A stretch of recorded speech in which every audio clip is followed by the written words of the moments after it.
आज हम चर्चा करेंगे कि साइटिका क्या है। साइटिका की बीमारी एक आम सी बात हो गई है। हर तीसरा चौथा आदमी साइटिका से ग्रसित हो रहा है। आखिर साइटिका होती क्यों है और उसके रोकथाम क्या है? आयुर्वेद में साइटिका को गृध्रसी रोग भी कहा जाता है। पैर में होने वाली पीड़ा के कारण व्यक्ति के चलने का तरीका गिद्ध वल्चर के समान हो जाता है, इसलिए इसे गृध्रसी कहा गया है। आयुर्वेद में इसे वात रोग के रूप में भी जाना जाता है। क्या अंतर है, क्या कारण है? यह बढ़े हुए वात दोष एवं दूषित कफ दोष के कारण होता है। अत्यधिक वात प्रकोप, आहार जैसे बीन्स, अंकुरित अनाज, डिब्बा बंद भोजन, शुष्क एवं शीतल पदार्थ, कटु तथा कषाय रस युक्त द्रव्यों के अधिक सेवन करने से या फिर अत्यधिक उपवास करने से, बहुत देर खड़े रहने या बैठे रहने से वात दोष की वृद्धि होती है, जिसके कारण गृध्रसी और अन्य तरह के वात रोग शरीर में उत्पन्न होते हैं। अधिक मेहनत करने वाले या भारी वजन उठाने वाले व्यक्तियों में होता है। आमतौर पर यह समस्या 50 वर्ष की उम्र के बाद ही देखी जाती है। व्यक्ति के शरीर में जहाँ जहाँ भी हड्डियों का जोड़ होता है, वहाँ एक चिकनी सतह होती है जो हड्डियों को जोड़े रखती है। उम्र बढ़ने के साथ यह चिकनी सतह घिसने लगती है, तब हड्डियों पर इसका बुरा असर होता है, जिसके कारण असहनीय दर्द होता है।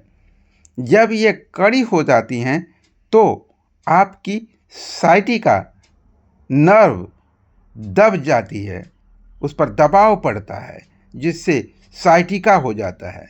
लंबे समय तक बैठे रहने से, गिरने से या किसी दुर्घटना के कारण गंभीर पिरिफॉर्मिस हो जाता है। साइटिका के लिए योगासन, क्या क्या योगासन हो सकते हैं साइटिका के लिए? साइटिका क्यों होती है, उसके असल कारणों को अभी तो जाना कि साइटिका क्या होती है। अब साइटिका क्यों होती है, उसके कुछ कारण जाने, कुछ और जानते हैं। वैसे तो मुख्य रूप से इस परेशानी का संबंध प्रौढ़ावस्था से होता है। हड्डियों तथा उनके बीच में चिकनी सतह का घिस जाना ही सबसे बड़ी समस्या है। हार्निएटेड डिस्क के कारण इसे स्लिप डिस्क भी कहते हैं। रीढ़ की हड्डी कार्टिलेज जो होती है के टुकड़ों से अलग हो जाती है। इसमें रीढ़ की हड्डी जो है कार्टिलेज के टुकड़ों से अलग हो जाती है। हार्निएटेड डिस्क तब होती है जब कार्टिलेज की पहली परत हट जाती है। अंदर के पदार्थ साइटिक तंत्रिका को संतुलित कर सकते हैं, जिसके परिणाम स्वरूप निचले अंग में दर्द और शून्यता हो जाती है। बहुत ध्यान से समझने की चीज़ है। एक चिकनी सतह जो दो हड्डियों के बीच में होती है, जैसे घुटने की हड्डी, जैसे हमारे हाथ में जहाँ जहाँ फोल्ड है हड्डियों का, शरीर के अंगों का फोल्ड है, निश्चित रूप से आगे और पीछे की दो हड्डियाँ जो आपस में जुड़ी होती हैं और एक दूसरे से फोल्ड होने में मदद करती हैं। लेकिन उनके बीच में जो चिकनी सतह होती है जो हड्डियों को घूमने के लिए काम आती है, हार्निएटेड डिस्क ये हार्निएटेड डिस्क भी कहलाता है। और यही कारण हार्निएटेड डिस्क के कारण इसे स्लिप डिस्क भी कहते हैं। और इसमें रीढ़ की हड्डी कार्टिलेज के टुकड़ों से अलग हो जाती है। स्लिप डिस्क जो है रीढ़ की हड्डी कार्टिलेज के टुकड़ों से अलग हो जाती है। हार्निएटेड डिस्क तब होती है जब कार्टिलेज की पहली परत हट जाती है।